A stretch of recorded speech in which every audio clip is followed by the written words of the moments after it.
ভারত সরকারের পক্ষ থেকে বন্দে মাতরমের সম্মান মর্যাদার ক্ষেত্রে নির্দিষ্ট আইনও আনা হয়েছে। পশ্চিমবঙ্গ সরকারের পক্ষ থেকে আমি দায়িত্ব নেওয়ার পরে সমস্ত সরকার এবং সরকার পোষিত শিক্ষা প্রতিষ্ঠানে প্রার্থনাতে বন্দে মাতরম আমরা বাধ্যতামূলক করেছি। সর্বোপরি স্বাধীনতা সংগ্রাম এবং স্বাধীনতা আনার জন্য যারা বিপ্লবী ছিলেন তাদের সঞ্জীবনী মন্ত্র ছিল বন্দে মাতরম। সাহিত্য সম্রাট ঋষি বঙ্কিমচন্দ্রের এই অমূল্য সৃষ্টি গোটা দেশ গ্রহণ করেছে। এটি জাতীয়তাবাদের মন্ত্র, এটি সঞ্জীবনী মন্ত্র, এটি জাগরণের মন্ত্র।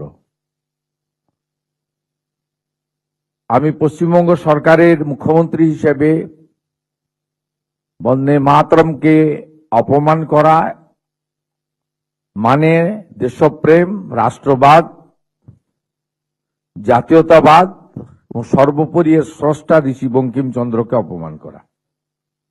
আমি পশ্চিমবাংলার এই ভূমি থেকে এর তীব্র নিন্দা করছি।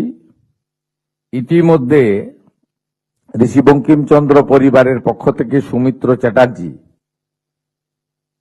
তিনি গতকাল কংগ্রেসের চেয়ারপারসন পার্লামেন্টারি বোর্ডের সোনিয়া গান্ধীজিকে একটি চিঠিও লিখেছেন। আপনারা জানেন, যেটা সংবাদ মাধ্যমের মধ্য দিয়ে আমরা পেয়েছি। এই চিঠির প্রতিলিপি কংগ্রেসের সভাপতি মল্লিকার্জুন খাড়গেকেও তিনি দিয়েছেন। আমি পশ্চিমবাংলার কংগ্রেসীদের কাছ থেকে কিছু আশা করব না, কারণ এদের এই বিষয়ে কিছু বলার